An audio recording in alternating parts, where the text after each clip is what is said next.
আসসালামু আলাইকুম। কেমন আছেন? আশা করি সবাই ভালো আছেন, নিরাপদে আছেন। আহ বাংলাদেশের সংস্কার একটা জায়গায় এসে আটকে আছে। বাংলাদেশের প্রধানমন্ত্রী বা দেশের নির্বাহী প্রধান ২ বারের বেশি হতে পারবেন না, কিংবা ১০ বছরের বেশি ক্ষমতায় থাকতে পারবেন না। এটা নিয়েই বিএনপি এবং অন্তর্বর্তী সরকারের মধ্যে একটা আলোচনা চলছে। সব দল রাজি হলেও বিএনপি সেখান থেকে কোনোভাবেই রাজি না।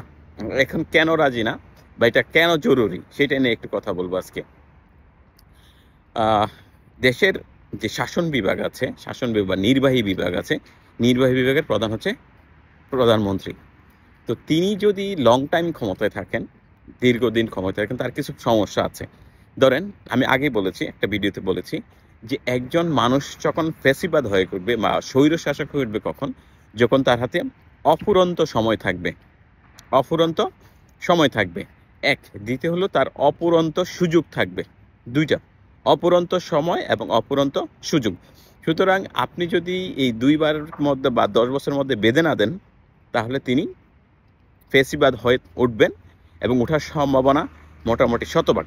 কারণ তার কাছে অফুরন্ত সময় আছে, অফুরন্ত সুযোগ আছে। এটা একটা ব্যাপার আছে। আর দ্বিতীয়ত হচ্ছে যে দেশের গণতন্ত্রের যে চর্চা আছে, এই চর্চাটা মূলত শুরু হয় প্রথম থেকে, যে এই দল থেকে। যে কোনো একটা পার্টির যদি ক্ষমতায় আসতে চায়, তাহলে তার প্রথম শুরু হয় তার দল থেকে। তার এই কি বলা হয়, এই গণতন্ত্রের চর্চাটা শুরু হয়। তো একজন ব্যক্তি যখন একাধিকবার প্রধানমন্ত্রী হতে পারবেন বা সময় আনলিমিটেড সময় তিনি ক্ষমতা থাকতে পারবেন, এর ফলে কি হয়, তিনি তিনি দলের মধ্যে তিনি তার প্রভাবটা বজায় রাখার বা পথটা বজায় রাখার জন্য তিনি আপ্রাণ চেষ্টা করবেন। ফলে কি হবে, এর ফলে তিনি কি করবে, তার যে প্রতিযোগী যিনিই থাকবেন, তিনি প্রতিযোগী যিনিই থাকেন, তাকে কি করবেন, তিনি দমন করার চেষ্টা করবেন। এবং তিনি সবসময় করবেনই।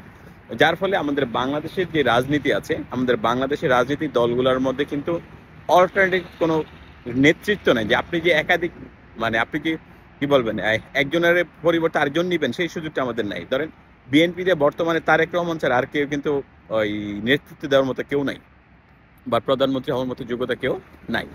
তারপরে ধরেন আওয়ামী লীগ যদি ধরেন, আওয়ামী লীগ কিন্তু শেখ হাসিনা ছাড়া আর কিন্তু কেউ নেই। যে শেখ হাসিনা চলে গেছে, আওয়ামী লীগের হাল কেউ ধরবে বা কেউ প্রধানমন্ত্রী হবে, সেই সুযোগটা নাই।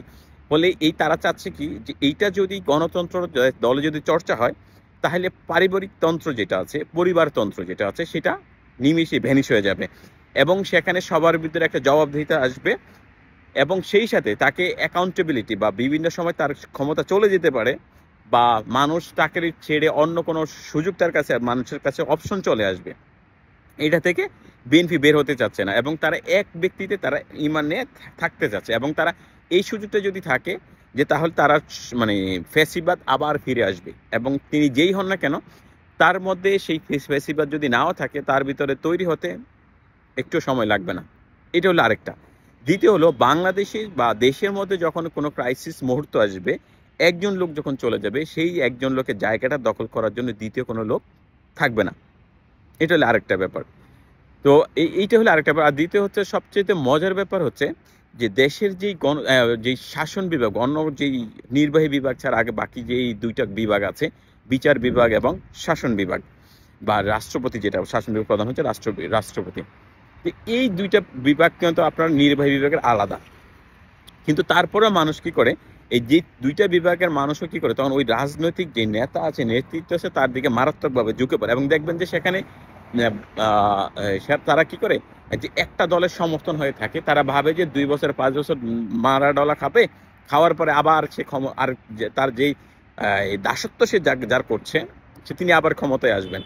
আসলে কি হবে, তাকে তিনি আবার সেই সুযোগটা পাবেন, এবং তাকে তিনি যার যে দাসত্ব করেছেন, তিনি তাকে সুযোগ দিবেন, এবং তিনি আবার কি করবেন, তিনি তার প্রতিশোধ নেবেন, বা সময়টা তিনি আবার সেগুলো পুষিয়ে নেবেন। এটা তো, যদি ২ বারের বেশি প্রধানমন্ত্রী না থাকে, তখন একাধিক নেতৃত্ব গড়ে উঠবে, এবং সবাই একটা অ্যাকাউন্টেবিলিটির মধ্যে আসবে। সুতরাং বিএনপি এটা চাচ্ছে না, কারণ যদি এটা থাকে, তাহলে প্যারালাল নেতৃত্ব চলে আসার সম্ভাবনা আছে, এবং কম্পিটিশন বা প্রতিযোগিতা দেওয়ার সম্ভাবনা আছে, যেটা আমরা ইউরোপ কিংবা আমরা যে আমেরিকা, ওইসব উন্নত রাষ্ট্রগুলোতে আমরা দেখতে পাই। সুতরাং, আর তারা যে উদাহরণ দিচ্ছে, বিএনপির যে সালাউদ্দিন সাহেব আছেন, তিনি যে উদাহরণ দিচ্ছে যে আমাদের সাবকন্টিনেন্টে এটার যে প্র্যাকটিস খুব মারাত্মকভাবে আছে, এটা আমাদের এখানে, আমাদের এটা সংস্কৃতি। আরে ভাই আমি যদি পিয়ন হই, তাহলে আমি চিন্তা করবো যে আমার উপরে কে আছে, আমি তাকে ফলো করার চেষ্টা করব। কারণ আমি পিয়ন হয়ে যদি আমি নিচে মালির কথা চিন্তা করে, মালিককে চিন্তা করে, মালিক বাসে এটা পড়ে এটা করে, তাইলে তবে হবে না। মালিক এভাবে চলে, তাইলে তবে হবে না। আর যদি আপনি ফার্স্ট ক্লাস অফিসার আছেন, আপনি যদি সেকেন্ড ক্লাস অফিসার কথা চিন্তা করেন যে তিনি এভাবে চলেন, আমি এভাবে চলবো, তাইলে তবে হবে না।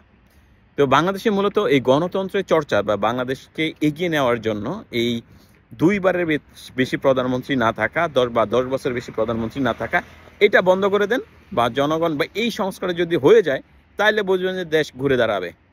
নতুবা এই দেশে যেই চাঁদাবাজি, ধান্দাবাজি, দাসত্বগিরি, এই যত কিছু সব দাসত্বগিরি থেকে হয়। তো এটা যদি বন্ধ করা যায়, বাকি সব অটো ঠিক হয়ে যাবে। ঠিক আছে? তো বিকল্প নেতৃত্ব তৈরি হবে, বিকল্প দল তৈরি আসবে, মানুষ ব্যক্তি দেখে তখন ভোট দিবে বা ব্যক্তি চিন্তা করবে, তখন আর কেউ একক ব্যক্তির দাসত্ব করবে না। ঠিক আছে? এবং এটা যে আরেকটু নির্ধারণ করে দেওয়া যায় যে একজন মানুষ এক এক এলাকায় একবার বা দুইবারের বেশি এমপি হতে পারবেন না, তাহলে দেখবেন যে সব শেষ হয়ে গেছে এবং সব সোজা হয়ে গেছে। তো এই ছিল আজকের মতো। সবাই ভালো থাকবেন, সুস্থ থাকবেন। আল্লাহ হাফেজ। আসসালামু আলাইকুম।